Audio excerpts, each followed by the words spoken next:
ಇದೆ. ಆದ್ದರಿಂದ ಎಲ್ಲ ಭಾರತೀಯರು ಒಂದಾಗಿ ಏನು ಕ್ವಿಟ್ ಇಂಡಿಯಾ ಚಳವಳಿಯನ್ನು ಮಾಡಿದಾರೋ ಗಾಂಧೀಜಿಯವರ ನೇತೃತ್ವದಲ್ಲಿ, ಅದೇ ರೀತಿ ರಾಹುಲ್ ಗಾಂಧಿಯವರ ನೇತೃತ್ವದಲ್ಲಿ ಇವತ್ತು ಬ್ರಿಟಿಷರೇ ಭಾರತ ತೊಲಗಿ ಎನ್ನತಕ್ಕಂಥ ರೀತಿಯಲ್ಲಿ ನಾವು BJPಯವರೇ ಭಾರತದಿಂದ ತೊಲಗಿ, BJPಯವರೇ ಭಾರತದಿಂದ ತೊಲಗಿ ಎನ್ನತಕ್ಕಂಥ ಮಾತುಗಳನ್ನು ನಾವು ಕಾಂಗ್ರೆಸ್ಗರು ಇವತ್ತು ಯಾವುದೇ ಬೆಲೆ ಕಟ್ಟಾದ್ರೂ ಕೇಂದ್ರ ಸರ್ಕಾರಕ್ಕೆ,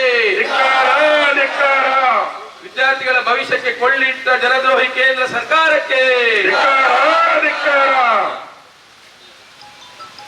ಅವರಿಗೆ, ಮಹಾತ್ಮ ಗಾಂಧೀಜಿಯವರಿಗೆ, ಡಾಕ್ಟರ್ ಅಂಬೇಡ್ಕರ್ ಅವರಿಗೆ, ಡಾಕ್ಟರ್ ಅಂಬೇಡ್ಕರ್ ಅವರಿಗೆ, ರಾಹುಲ್ ಗಾಂಧಿ ಅವರಿಗೆ, ಮಲ್ಲಿಕಾರ್ಜುನ ಖರ್ಗೆ ಅವರಿಗೆ, ಬೋಲೋ ಭಾರತ್ ಮಾತಾ ಕಿ, ಬೋಲೋ ಭಾರತ್ ಮಾತಾ ಕಿ.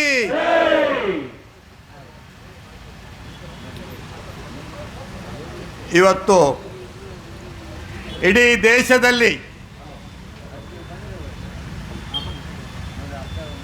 ಬಿಜೆಪಿ ಭ್ರಷ್ಟ ಸರ್ಕಾರ ಅನೇಕ ಹಗರಣಗಳನ್ನು ಮಾಡಿಕೊಂಡು ಬಂದು ಇವತ್ತು ವಿದ್ಯಾರ್ಥಿಗಳ ಏನು ನೀಟ್ ಆಕ್ರಮವನ್ನು ಮಾಡಿಕೊಂಡು ಪ್ರಶ್ನೆ ಪತ್ರಿಕೆಯನ್ನು ಸೋರಿಕೆ ಮಾಡಿ ಪ್ರತಿ ವರ್ಷ ಮಕ್ಕಳ ಭವಿಷ್ಯಕ್ಕೆ ಕೊಳ್ಳಿಡತಕ್ಕಂತಹ ಒಂದು BJP ಸರ್ಕಾರ ಇವತ್ತು ಸಾವಿರಾರು ಲಕ್ಷಾಂತರ ವಿದ್ಯಾರ್ಥಿಗಳ ಬದುಕನ್ನೇ ನಾಶ ಮಾಡುವಂತಹ, ವಿದ್ಯಾರ್ಥಿಗಳ ಬದುಕಿನ ಹಕ್ಕನ್ನೇ ನಾಶ ಮಾಡುವಂತಹ ಒಂದು BJP ಸರ್ಕಾರ ಇವತ್ತು ನೀಟ್ ಹಗರಣದಂತಹ ಒಂದು ದೊಡ್ಡ ಹಗರಣದಲ್ಲಿ ಇವತ್ತು ಪಾಲ್ಗೊಂಡು ಸುಮಾರು ದಿನಗಳಿಂದ ವಿದ್ಯಾರ್ಥಿಗಳ ಏನು 21 ವಿದ್ಯಾರ್ಥಿಗಳು ಮರಣಗೊಂಡರೂ ಸಹ ಆತ್ಮಹತ್ಯೆ ಅಂತ ಈ ಒಂದು ಪ್ರಮಾದವನ್ನು ನೋಡಿಯೂ ಸಹ ಸನ್ಮಾನ್ಯ ಪ್ರಧಾನಿಯವರು ಯಾವುದೇ ತುಟಿ ಬಿಟ್ಟಕ್ಕನ್ನದೆ ಮೊನ್ನೆ ಮಧ್ಯರಾತ್ರಿಯಲ್ಲಿ ಅವರು ಮಧ್ಯರಾತ್ರಿಯ ಸಂದೇಶವನ್ನು ಕೊಡ್ತಾರೆ. ಮಾನ್ಯ ಪ್ರಧಾನಿಗಳೇ, ನಿಮಗೆ RSSನವರು ನಿಮ್ಮನ್ನು ಭಯೋತ್ಪಾದಕರಂತೆ ಒತ್ತಡದಲ್ಲಿ ಹಾಕಿ ತಮ್ಮನ್ನು ಮಧ್ಯರಾತ್ರಿಯಲ್ಲಿ ಹೇಳಿಕೆ ಕೊಡಲಿಕ್ಕೆ ಸ್ವಂತ ಸೆಲ್ಫಿ ಮೂಲಕ ಇವತ್ತು ಮಕ್ಕಳ ಭವಿಷ್ಯಕ್ಕೆ ಮಾರಕವಾಗುವಂತಹ ರೀತಿಯಲ್ಲಿ ನಡೆದುಕೊಳ್ಳುವಂತೆ RSSನವರ ನಿರ್ದೇಶನದಂತೆ ಮಧ್ಯರಾತ್ರಿಯಲ್ಲಿ ತಾವು ಅನೇಕ ಘೋಷಣೆಗಳನ್ನು ಮಾಡಿದಿರಲ್ಲ, ಅದು RSSನವರ ಇಂಗಿತವೇ ಎನ್ನುವುದನ್ನು ತಾವು ಈ ದೇಶಕ್ಕೆ ತಿಳಿಸಬೇಕಾಗ್ತದೆ. ಬಹುಶಃ ಇವತ್ತು ಸಂವಿಧಾನದ ಪರಿಕಲ್ಪನೆಯಲ್ಲಿ ಪ್ರಜಾಪ್ರಭುತ್ವದ ದೇಗುಲವಾದಂಥ ಸಂಸತ್ ಇವತ್ತು ನಡೆಯುತ್ತಿದೆ. ಆ ಸಂಸತ್ತಿನಲ್ಲಿ ಹೋಗಿ ತಾವು ನಮ್ಮ ಮಕ್ಕಳಿಗೆ ಕೊಟ್ಟಂತಹ ಏನು ಭರವಸೆ ಇದೆ ಅದನ್ನು ಅನುಷ್ಠಾನ ಮಾಡಿ, ಮಾನ್ಯ ಶಿಕ್ಷಣ ಸಚಿವರಾದಂಥ ಒಬ್ಬ ಭ್ರಷ್ಟ ಶಿಕ್ಷಣ ಸಚಿವರು 150 ಬಾರಿ ಇವರ ಅಧಿಕಾರದ ಅವಧಿಯಲ್ಲಿ ಪ್ರಶ್ನೆ ಪತ್ರಿಕೆಗಳನ್ನು ಸೋರಿಸಿಕೊಂಡು ಅಧಿಕಾರದ ದುರುಪಯೋಗವನ್ನು ಮಾಡಿಕೊಂಡು ಬಂದಂಥ ಧರ್ಮೇಂದ್ರ ಪ್ರಧಾನ್ರವರೇ ರಾಜೀನಾಮೆ ಕೊಡಲಿಕ್ಕೆ ಹೇಳಿ ಅಥವಾ ಅಷ್ಟು ತಾಕತ್ತಿಲ್ಲದ ಒಬ್ಬ ಭ್ರಷ್ಟ ಪ್ರಧಾನಿಯಾಗಿ ತಾವು ಇನ್ನೂ ಸಹ ಯಾಕೆ ಮಂತ್ರಿಮಂಡಲವನ್ನು ಇಟ್ಟುಕೊಂಡು ದೇಶವನ್ನು ಮುನ್ನಡೆಸ್ತಾ ಇದ್ದೀರಿ? ತಾವು ಪ್ರಧಾನರನ್ನು ರಾಜೀನಾಮೆ ಕೊಡದಿದ್ದರೆ ತಾವು ಒಟ್ಟಾಗಿ ರಾಜೀನಾಮೆ ಕೊಡಿ, ಈ ಭ್ರಷ್ಟ ಸರ್ಕಾರ ಹೊರಗೆ ಹೋಗಲಿ. ಯಾವಾಗ ಬ್ರಿಟಿಷ್ ಸರ್ಕಾರದ ವಿರುದ್ಧ ಕಾಂಗ್ರೆಸ್ ಕಹಳೆ ಊದಿತು, ಕ್ವಿಟ್ ಇಂಡಿಯಾ ಚಳವಳಿಯ ಮೂಲಕ ಬ್ರಿಟಿಷರೇ ಭಾರತ ಬಿಟ್ಟು ತೊಲಗಿ ಎಂದು, ಅದೇ ರೀತಿ ಇವತ್ತು BJPಯವರೇ ಭಾರತ ಬಿಟ್ಟು ತೊಲಗಿ, BJPಯವರೇ ಭಾರತ ಬಿಟ್ಟು ತೊಲಗಿ. ಬಹುಶಃ ಇವತ್ತು ಅದಾನಿ ಅಂಬಾನಿಯವರು ಹೊರದೇಶದಲ್ಲಿ ಅಮೆರಿಕದಲ್ಲಿ ವ್ಯವಹಾರ ಮಾಡ್ತಾ ಇದ್ದಾರೆ. ಬಹುಶಃ ಪ್ರಧಾನಿಯವರು ಸಹ ಕೆಲವೇ ದಿನಗಳಲ್ಲಿ ಈ ದೇಶ ಬಿಟ್ಟು ಹೋಗುವಂಥ ಪರಿಸ್ಥಿತಿ ನಿರ್ಮಾಣ ಆಗಬಹುದು. ಅದಕ್ಕಾಗಿ ಈ ದೇಶದ ಯುವ ಜನರ ಭವಿಷ್ಯಕ್ಕಾಗಿ ಕೊಳ್ಳಿ ಇಡುವಂತಹ ಕೆಲಸವನ್ನು ಮಾಡದಿರಿ ಎನ್ನತಕ್ಕಂಥ ಈ ಒಂದು ಸಂದೇಶವನ್ನು ನಮ್ಮ ಇಡೀ ದೇಶದ ಕಾಂಗ್ರೆಸ್ಸಿಗರು ಹಾಗೆ ನಮ್ಮ ಯುವ ಸಮುದಾಯ, ವಿದ್ಯಾರ್ಥಿ ಸಮುದಾಯ ಇವತ್ತು ಎದ್ದಿದೆ, ಇವತ್ತು ಆಕ್ರೋಶಗೊಂಡಿದೆ, ಜಾಗೃತೆಯಾಗಿದೆ ದೇಶ. ಇವತ್ತು 1-2 ಅನ್ಯಾಯಗಳು, ಅನಾಚಾರಗಳು ದೇಶದಲ್ಲಿ ನಡೆಯುತ್ತಿರುವಂಥ ಈ ಅನಾಚಾರಗಳು ನಿಲ್ಲಿಸಬೇಕು. ಇವತ್ತು ಎಲ್ಲ ಸಂವಿಧಾನಿಕ ಸಂಸ್ಥೆಗಳನ್ನು ಲೂಟಿ ಮಾಡಿರುವಂಥ ಪ್ರಧಾನಿಯವರೇ ತಾವು ರಾಜೀನಾಮೆ ಕೊಡಿ. ನಿಮ್ಮ ಪಕ್ಷದ ಎಲ್ಲ ನೇತಾರರು ಈ ಭ್ರಷ್ಟ ವ್ಯವಸ್ಥೆಯಲ್ಲಿ ತಾವು ರಾಜೀನಾಮೆಯನ್ನು ಕೊಟ್ಟು ಹೊರಗೆ ಬನ್ನಿ, ಪುನಃ ಚುನಾವಣೆ ಎದುರಿಸಿ. ಆ ಒಂದು ನಿಟ್ಟಿನಲ್ಲಿ ಇವತ್ತು ರಾಹುಲ್ ಗಾಂಧಿಯವರು ಏನು ಸಂಸತ್ತಿನಲ್ಲಿ ಪ್ರಧಾನಿಯವರ ಮನೆ ಎದುರುಗಡೆ ಹೋರಾಟ ಮಾಡಿದಂಥ ಒಂದು ಹೋರಾಟ ಇವತ್ತು ಬಹುಶಃ ದೇಶಕ್ಕೆ ಮಾದರಿಯಾಗಿದೆ. ಸ್ವತಂತ್ರ ಹೋರಾಟವನ್ನು ನೆನಪಿಸುವಂಥ ಒಂದು ಶಕ್ತಿ ಈ ಹೋರಾಟಕ್ಕೆ ಇದೆ. ಆದ್ದರಿಂದ ಮಾನ್ಯ ಪ್ರಧಾನಿಯವರೇ ತಾವು ರಾಜೀನಾಮೆ ಕೊಡಿ ಎನ್ನತಕ್ಕಂಥ ಒಂದು ಕಹಳೆಯನ್ನು ನಮ್ಮ ದೇಶದ ಎಲ್ಲ ಯುವ ಜನತೆಯ ಪರವಾಗಿ ನಾವು ಈ ಕಾಂಗ್ರೆಸ್ ಬ್ಲಾಕಿನ ವತಿಯಿಂದ, ಕಾರ್ಕಳ ಮತ್ತು ಹೆಬ್ರಿ ಬ್ಲಾಕಿನ ವತಿಯಿಂದ ಈ ಒಂದು ಕಾರ್ಯಕ್ರಮವನ್ನು ಆಯೋಜನೆ ಮಾಡ್ತಾ ಬಂದಿದ್ದೇವೆ. ಇವತ್ತು ನಾವು ಬಹಳ ಒಂದು ಸಂಘಟನಾತ್ಮಕವಾಗಿ ನಾವು ಕಾಂಗ್ರೆಸ್ ಪಕ್ಷವನ್ನು ಮುನ್ನಡೆಸುವಂಥ ರಾಹುಲ್ ಗಾಂಧಿಯವರು, ಖರ್ಗೆ ಅವರು, ರಾಜ್ಯದ BK ಹರಿಪ್ರಸಾದ್ರವರು, DK ಶಿವಕುಮಾರ್ ಅವರು, ಸಿದ್ದರಾಮಯ್ಯನವರ ಮೂಲಕ ಇವತ್ತು ಕಾಂಗ್ರೆಸ್ ಪಕ್ಷ ಸಾಮಾಜಿಕವಾಗಿ, ನೈತಿಕವಾಗಿ ಎಲ್ಲ ರೀತಿಯಿಂದಲೂ ಇವತ್ತು BJPಯನ್ನು ಎದುರಿಸತಕ್ಕಂತಹ ಶಕ್ತಿ ಕಾಂಗ್ರೆಸ್ ಪಕ್ಷಕ್ಕೆ ಯಾವಾಗಲೂ ಇದೆ ಎನ್ನತಕ್ಕಂಥ ಮಾತನ್ನು ನಾನು ಈ ಸಂದರ್ಭದಲ್ಲಿ ಹೇಳುತ್ತಾ, ಇವತ್ತು SIRನಂತಹ ಒಂದು ಜನರ ಮುಂದೆ ವೋಟಿನ ಮೂಲಕ ತಾವು ಚುನಾವಣೆಯಲ್ಲಿ ನೇರವಾಗಿ ಗೆಲ್ಲಲಿಕ್ಕೆ ಸಾಧ್ಯ ಇಲ್ಲ ಎನ್ನತ ಆ ಮನವರಿಕೆಯಿಂದ ತಿಳಿದುಕೊಂಡು ಇವತ್ತು ತಾವು SIR ಮೂಲಕ ಕಾಂಗ್ರೆಸ್ಸನ್ನು ವೋಟುಗಳನ್ನು ಛಿದ್ರಗೊಳಿಸುವ ಹಂತದಲ್ಲಿ ಇದ್ದೀರಿ. ತಾವು ಅನೇಕ ಕಾರ್ಯಕ್ರಮಗಳು, ಖಾಲಿ ಬಡ ಜನರ ಕಾರ್ಯಕ್ರಮಗಳನ್ನು ಧೂಳಿಪಟ ಮಾಡುವಂಥ ಎಲ್ಲ ಭ್ರಷ್ಟ ವ್ಯವಸ್ಥೆಯನ್ನು ಮಾಡಿಕೊಂಡು ಬಂದಂಥ ಪ್ರಧಾನಿಯವರು ಸುಮಾರು ಮಕ್ಕಳ ಭವಿಷ್ಯವನ್ನು ಹಾಳು ಮಾಡುವಂಥ ಯಾವುದೇ ರೀತಿಯಲ್ಲಿ ತಾವು ಈ ದೇಶದ ಮಕ್ಕಳಿಗೆ ನ್ಯಾಯ ಕೊಡತಕ್ಕಂಥ ಕೆಲಸವನ್ನು ಇವತ್ತು ಮಾನ್ಯ ಪ್ರಧಾನರವರ ರಾಜೀನಾಮೆಯನ್ನು ಕೊಡಿಸುವಂಥ ಕೆಲಸವನ್ನು ಮಾಡದಿದ್ದರೆ ದೇಶವ್ಯಾಪಿಯಾಗಿ ಕಾಂಗ್ರೆಸ್ ಚಳವಳಿಯನ್ನು ಮುಂದುವರಿಸುತ್ತದೆ ಎನ್ನತಕ್ಕಂಥ ಮಾತನ್ನು ನಾನು ಈ ಸಂದರ್ಭದಲ್ಲಿ ಹೇಳುತ್ತಾ, ಈ ಕಾರ್ಯಕ್ರಮದಲ್ಲಿ ಈ ಕಾರ್ಯಕ್ರಮವನ್ನು ಸಂಘಟಿಸಿರುವಂಥ ಸನ್ಮಾನ್ಯ ಬ್ಲಾಕ್ನ ಅಧ್ಯಕ್ಷರಾದಂಥ ಸುಬೋಧ್ ರಾವ್ರವರು ಮತ್ತು ಗೋಪಿನಾಥ್ ಭಟ್ರವರು, ಅದೇ ರೀತಿ ಪಕ್ಷದ ಎಲ್ಲ ಪದಾಧಿಕಾರಿಗಳು, ನಮ್ಮ ಕಾರ್ಕಳ ವಿಧಾನಸಭಾ ಕ್ಷೇತ್ರದ ಎಲ್ಲ ಪದಾಧಿಕಾರಿಗಳು, ಮಹಿಳಾ ಅಧ್ಯಕ್ಷರುಗಳು ಮತ್ತು ಗ್ರಾಮೀಣ ಕಾಂಗ್ರೆಸ್ಸಿನ ಅಧ್ಯಕ್ಷರುಗಳ ಒಂದು ಸಹಭಾಗಿತ್ವದಲ್ಲಿ ಇವತ್ತು ಒಂದು ದೊಡ್ಡ ರೀತಿಯ ಹೋರಾಟ ನಡೆಯುತ್ತಿದೆ. ಇವತ್ತು ಮಾನ್ಯ ಈ ಭಾಗದ ಶಾಸಕರು ಸಹ ಬಾಯಿ ಬಿಡುತ್ತಿಲ್ಲ. ಈ ಭಾಗದ ಶಾಸಕರು ಸಹ ತಾವು ಬಾಯಿ ಬಿಡಬೇಕು. ವಿದ್ಯಾರ್ಥಿಗಳಿಗೆ ಆದಂಥ ಅನ್ಯಾಯವನ್ನು ತಾವು ಮುಕ್ತವಾಗಿ ಮಾತನಾಡಿ ನೀವು ಎನ್ನತಕ್ಕಂಥ ಮಾತನ್ನು ಹೇಳಿ. ಮಾನ್ಯ ಶಾಸಕರೇ, ಇವತ್ತು ರಾಮ ಮಂದಿರವನ್ನು ಲೂಟಿ ಹೊಡೆದಿದ್ದೀರಿ. ರಾಮ ಮಂದಿರದ ಮೂಲಕ ಇವತ್ತು ದೇಶದ ಅಸ್ಮಿತೆಯನ್ನು ಭಂಗಗೊಳಿಸಿದ್ದೀರಿ. ಮಾನ್ಯ ಮೋದಿಯವರ ಮೂಲಕ ಉದ್ಘಾಟನೆ ಮಾಡಿಸಿದಂಥ ಸ್ವಾಮಿಗಳು ಎಲ್ಲಿದ್ದಾರೆ? ಈಗ ಯಾಕೆ ಮಾತಾಡ್ತಿಲ್ಲ? ಮಾನ್ಯ ಪೇಜಾವರ ಸ್ವಾಮಿಗಳೇ ಮಾತನಾಡಿ ಅಲ್ಲ, ಸ್ವಾಮೀಜಿಗಳೇ ಮಾತನಾಡಿ. ತಾವು ದೇಶದ ಶ್ರೀರಾಮ ಮಂದಿರವನ್ನು ಪೂಜೆಗೊಳಿಸಿದಂಥ ಕರ್ನಾಟಕದ ಭಾಗದಿಂದ ಬಂದಂತಹ ಇವತ್ತು ಹೆಸರು ಬರ್ತಾ ಇದೆ. ಕರ್ನಾಟಕ ಭಾಗದಲ್ಲಿ ಇವತ್ತು ಕರ್ನಾಟಕದವರು ಇದರಲ್ಲಿ ಶಾಮೀಲಾಗಿದ್ದಾರೆ ರಾಮ ಮಂದಿರ ಲೂಟಿಯಲ್ಲಿ ಅಂತ. ಆದ್ದರಿಂದ ಮಾನ್ಯ ಪೇಜಾವರ ಸ್ವಾಮಿಯವರು ಪ್ರತಿಯೊಂದು ವಿಷಯದಲ್ಲಿ ರಾಜಕೀಯವಾಗಿ ಮಾತನಾಡುವಾಗ ಹೀಗೆ ಏಕೆ ಸುಮ್ಮನಿದ್ದಾರೆ?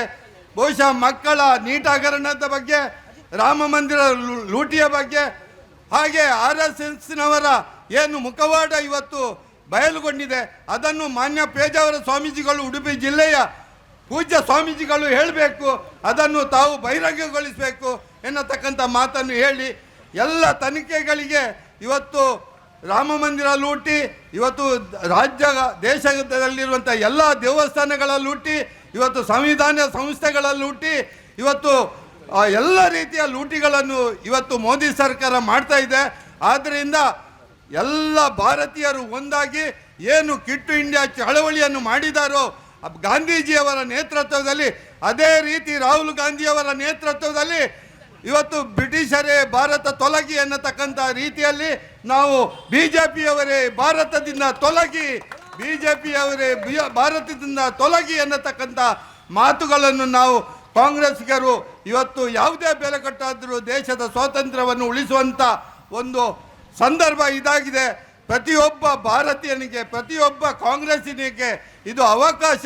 ಈ ಅವಕಾಶವನ್ನು ಯಾವಾಗ ನಮ್ಮ ಸ್ವಾತಂತ್ರ್ಯ ಹೋರಾಟದಲ್ಲಿ ತ್ಯಾಗ ಬಲಿದಾನದಿಂದ ಈ ದೇಶವನ್ನು ರಕ್ಷಿಸಿದರೋ ಅದೇ ರೀತಿ ಇವತ್ತು ಎಲ್ಲ ವರ್ಗಗಳು, ಹಿಂದೂಗಳು, ಮುಸ್ಲಿಮರು, ಪಾರ್ಸಿಗಳು, ಜೈನರು ಎಲ್ಲರೂ ಸಹ ಸೇರಿ ಈ ದೇಶವನ್ನು ರಕ್ಷಿಸುವಂಥ ಜವಾಬ್ದಾರಿ ಎಲ್ಲ ಭಾರತೀಯರ ಮೇಲಿದೆ.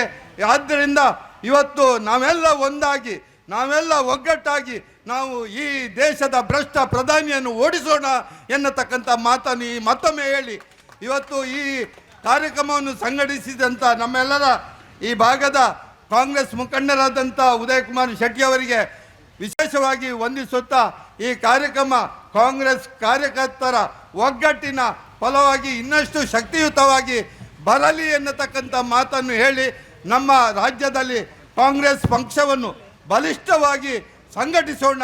ಮುಂದಿನ ದಿನಗಳಲ್ಲಿ ಈ ಮೂಲಕ ಪಕ್ಷವನ್ನು ಮತ್ತಷ್ಟು ಶಕ್ತಿಯುತವಾಗಿ ಮಾಡಿ ನಾವು ಮುನ್ನಡೆಯೋಣ ಎನ್ನತಕ್ಕಂಥ ಮಾತನ್ನು ಹೇಳಿ, ಇವತ್ತು ಈ ಒಂದು ಕಾರ್ಯಕ್ರಮ ನಾವು ಇವತ್ತು BJP ಪಕ್ಷ ನಮ್ಮ ಪ್ರತಿಪಕ್ಷ. ಏಕೆಂತೇಳಿದರೆ ಅವರು ದೇಶ ಮೊದಲು, ನಾವು ನಂತರ ಅಂತ ಹೇಳುವವರು, ಪಕ್ಷ ನಂತರ ಅಂತ ಹೇಳುವವರು.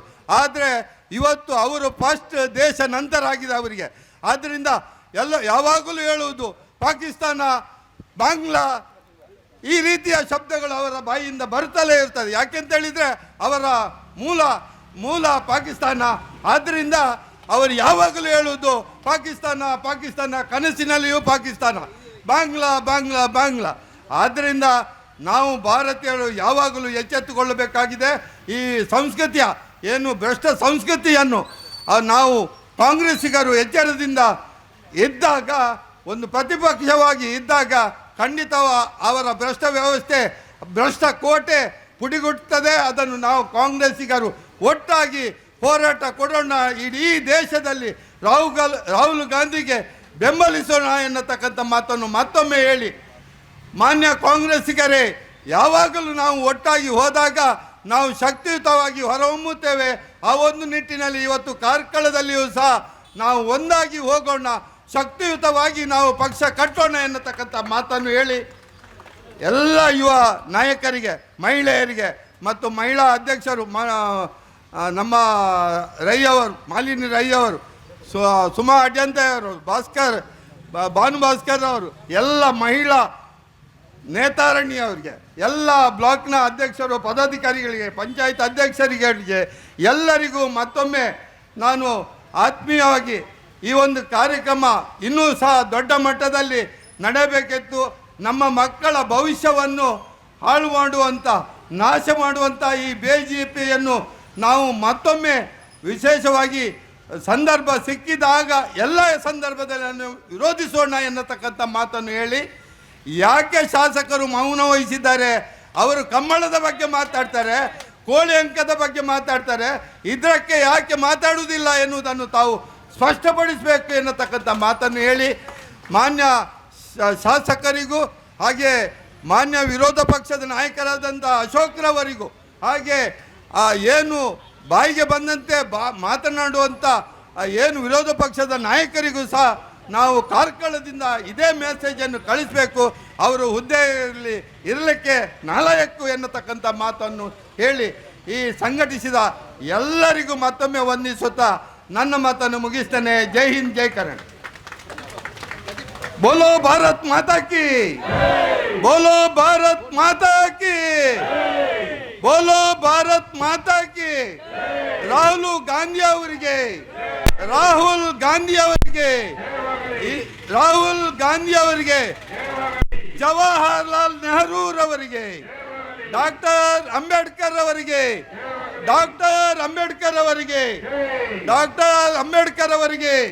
ಮಹಾತ್ಮ ಗಾಂಧೀಜಿ ಅವರಿಗೆ, ಬೋಲೋ ಭಾರತ್ ಮಾತಾ ಕಿ. ಧನ್ಯವಾದಗಳು ಸರ್. ಬ್ಲಾಕ್ ಕಾಂಗ್ರೆಸ್ ಅಭ್ಯರ್ಥಿ ಕಾಂಗ್ರೆಸ್ ಬ್ಲಾಕ್ ಕಾಂಗ್ರೆಸ್ ಪರವಾಗಿ ಮಾಡ್ತಾ ಇದ್ದೇವೆ.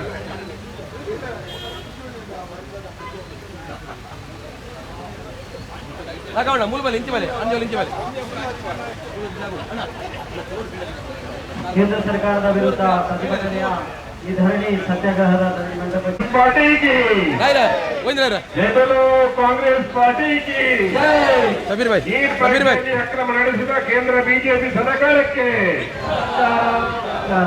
ನೀಟ್ ಪರೀಕ್ಷೆಯಲ್ಲಿ ಅಕ್ರಮ ನಡೆಸಿದ ಕೇಂದ್ರ ಬಿಜೆಪಿ ಸರ್ಕಾರಕ್ಕೆ 21 ವಿದ್ಯಾರ್ಥಿಗಳ ಆತ್ಮಹತ್ಯೆಗೆ ಕಾರಣವಾದ ಕೇಂದ್ರ ಬಿಜೆಪಿ ಸರ್ಕಾರಕ್ಕೆ ಕೇಂದ್ರ ಬಿಜೆಪಿ ಸರ್ಕಾರಕ್ಕೆ ವಿದ್ಯಾರ್ಥಿಗಳ ಮೇಲೆ ಲಾಠಿ ಚಾರ್ಜ್ ನಡೆಸಿದ ಕೇಂದ್ರ ಬಿಜೆಪಿ ಸರ್ಕಾರಕ್ಕೆ ವಿದ್ಯಾರ್ಥಿಗಳ ಪರ ಹೋರಾಟ ನಡೆಸುವ ಕಾಂಗ್ರೆಸ್ ನಾಯಕರನ್ನು ಬಂಧಿಸಿದ ಕೇಂದ್ರ ಸರ್ಕಾರಕ್ಕೆ ವಿದ್ಯಾರ್ಥಿಗಳ ಪರ ಹೋರಾಟ ನಡೆಸುವ ಕಾಂಗ್ರೆಸ್ ನಾಯಕರನ್ನು ಬಂಧಿಸಿದ ಕೇಂದ್ರ ಸರ್ಕಾರಕ್ಕೆ ನೀಟ್ ಅಕ್ರಮದ ಬಗ್ಗೆ ಮೌನ ವಹಿಸಿದ ಬಿಜೆಪಿ ನಾಯಕರಿಗೆ ನೀಟ್ ಅಕ್ರಮದ ಬಗ್ಗೆ ಮೌನ ವಹಿಸಿದ ಬಿಜೆಪಿ ನಾಯಕರಿಗೆ ನೀಟ್ ಅಕ್ರಮದ ಬಗ್ಗೆ ಮೌನ ವಹಿಸಿದ ಬಿಜೆಪಿ ನಾಯಕರಿಗೆ